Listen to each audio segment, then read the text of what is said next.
Información internacional con Adriana Braniff desde Miami, Florida. Central FM. Equilibrio. Y voy directamente con Adriana Braniff, Información Internacional desde Miami, en los Estados Unidos. Adriana, buenos días. Buenos días, Pedro. Pues hoy vamos a hablar, ahora que están los ojos del mundo puestos sobre Ucrania y estos ya el recrudecimiento de los bombardeos de los misiles que está lanzando Rusia hacia este país, hay que preguntarnos quiénes están con Rusia, quiénes son los aliados hoy de Vladimir Putin y cómo es que se están acomodando estas fichas en el globo terráqueo, porque inmediatamente pensamos en China, decimos China es el aliado de Rusia, pero ¿qué pasa con Arabia Saudita? El que el dueño casi de la mayor parte del petróleo del mundo. Es importante saber con quién está él. Y ayer se lo preguntaban así en la conferencia de prensa de la Casa Blanca a la vocero de la Casa Blanca. Le preguntaban si Arabia Saudita ya se había ido del lado de los rusos. Vamos a ver qué contesta esta vocera y después explicamos qué es lo que está pasando con este asunto petrolero mundial y estas relaciones con respecto a Rusia, Pedro. Mira, vamos a escuchar. And believe that Saudi Arabia sides with Russia in this war? Well, we believe by the decision that OPEC Plus made last week, there certainly are aligning themselves with Russia. And right now, this is not a time. Dice, bueno, este es un momento en donde se ve que sí está Arabia Saudita de alguna manera alineándose con Rusia y no es el momento para que esto sea. Es decir, a pregunta expresa de si están de la mano, ¿no? Sí, y le preguntan eso porque está el tema que platicábamos la vez pasada, Pedro, de la decisión de la OPEP, de los países exportadores de petróleo. Ayer, para dar contexto, Vladimir Putin se reúne con el líder de los Emiratos Árabes Unidos. Arabia Saudita y Rusia son aliados si lo vemos desde ese punto de vista, porque Arabia nunca puso sanciones en contra de Rusia, fue de los países que se abstuvo, que aplicó la de la neutralidad. Y Vladimir Putin en esta reunión lo que hizo fue celebrar esta decisión que hacen y que cita aquí la vocera de la Casa Blanca de los países de la OPEP, países exportadores de petróleo, que pues son dueños del 80% de las reservas petroleras del mundo, que hacen la semana pasada una decisión para reducir la producción de barriles de petróleo, reducirla en un 2% a nivel global, lo que significa 2 millones de barriles menos diarios de producción, como para elevar el precio del petróleo. Eso lo platicábamos la semana pasada. Y esto no le gustó a Estados Unidos, esto enfureció a Joe Biden, a todos los países de Occidente, porque ahora ¿qué va a pasar? Pues ahora con esta decisión de subir el precio del petróleo, de manipular el precio del petróleo, pues va a subir la gasolina, cuando se implemente esto en noviembre, otra vez los insumos se van a encarecer, y esta lucha por tratar de detener la inflación que se está realizando en Estados Unidos, subiendo las tasas de interés, y bueno, prácticamente también en México y en todo el mundo, pues va a ser más complicado. Y justamente se da esto en un momento decisivo electoralmente para Joe Biden.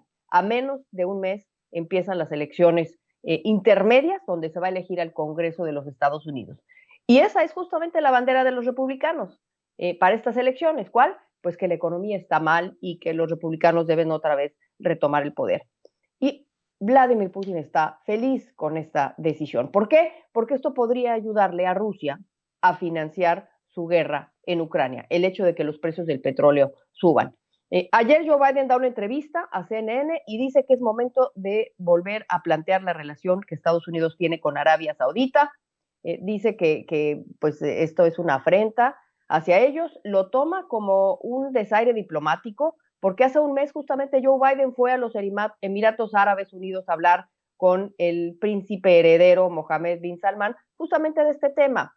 Y bueno, ¿qué hizo? Pues no hizo caso y sí manipuló el precio del petróleo. Estados Unidos y Arabia Saudita son socios desde la Segunda Guerra Mundial en un acuerdo en el que Estados Unidos le da protección militar o le vende armas a Arabia Saudita y por otro lado Arabia Saudita le da acceso al petróleo a los Estados Unidos. Entonces, eso es un momento importante que tenemos que analizar, Pedro. Sí, estamos viviendo un momento muy importante cuando justamente el día de ayer, Adriana, comentábamos que si bien es cierto, por un lado se empieza a expandir la problemática económica de un conflicto causado por Rusia, pues también se empieza a expandir la manera en la que la confrontación se da cuando entran, aparte de Arabia Saudita, en este pacto por la OPEP, de la OPEP con Rusia, aparentemente, pues el tema de Lituania, de Polonia, de la propia Ucrania con Bielorrusia, y todo esto hace que toda la problemática económica, pero también geoestratégica, se convierta cada vez en un rompecabezas más complejo. Y es por eso que hay reuniones importantes ahorita en el mundo para ver ese problema del que estás hablando tú, Pedro. Tuvimos ayer la reunión del grupo de los G7, de los países más industrializados. Estuvo Estados Unidos, estuvo Canadá, los países europeos, en esta reunión de emergencia para ver cómo iban a responder a estos ataques que está intensificando Rusia en contra de Ucrania. Y bueno, están demandando que se retire totalmente Rusia de Ucrania. Esa es una reunión importante del G7. Por otro lado está la reunión de la Asamblea General de Naciones Unidas, que por cierto hoy es la votación para ver si se va a condenar o qué países van a condenar la anexión de Rusia de estas nuevas partes, de la parte este de Ucrania, del Donbass. Hoy va a ser la votación, vamos a ver cómo votan, vamos a ver cómo vota México, vamos a ver cómo juega su ficha esta de la falsa neutralidad de México. Es importante verlo. Y además, nada más por último, hubo otra reunión importante entre Vladimir Putin, por un lado, con el director general de la Agencia Atómica Internacional, que es Rafael Grossi, y él mismo se va a reunir también, Rafael Grossi, con Zelensky. ¿Por qué? Porque tiene que hablar de evitar un desastre mayor, porque estos bombardeos también están alrededor de esta planta nuclear, la más grande de Europa, la de Zaporizhia. Entonces, están estas reuniones también. Todo esto es lo que se está platicando hoy en el mundo. El G7, la Asamblea General de Naciones Unidas, vamos a ver cómo votan, y esta reunión de Naciones Unidas con los dos implicados, Rusia y Ucrania, que están bombardeando esta parte importante y peligrosa que puede causar un desastre tipo Chernobyl, Pedro.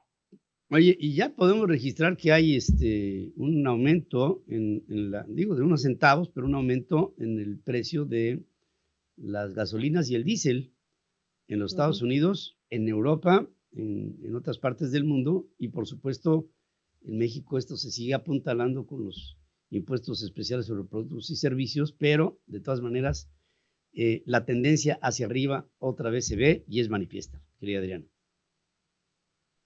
Así lo dicen aquí también los Ubers, Pedro, al preguntarles, ¿cómo ven la gasolina? Va a subir, dicen, ya la ven venir, y eso pues es lo que vamos a ver desgraciadamente.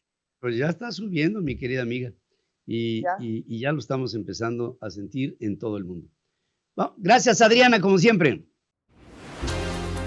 Sigue escuchando a Pedro Ferriz de Con Central FM.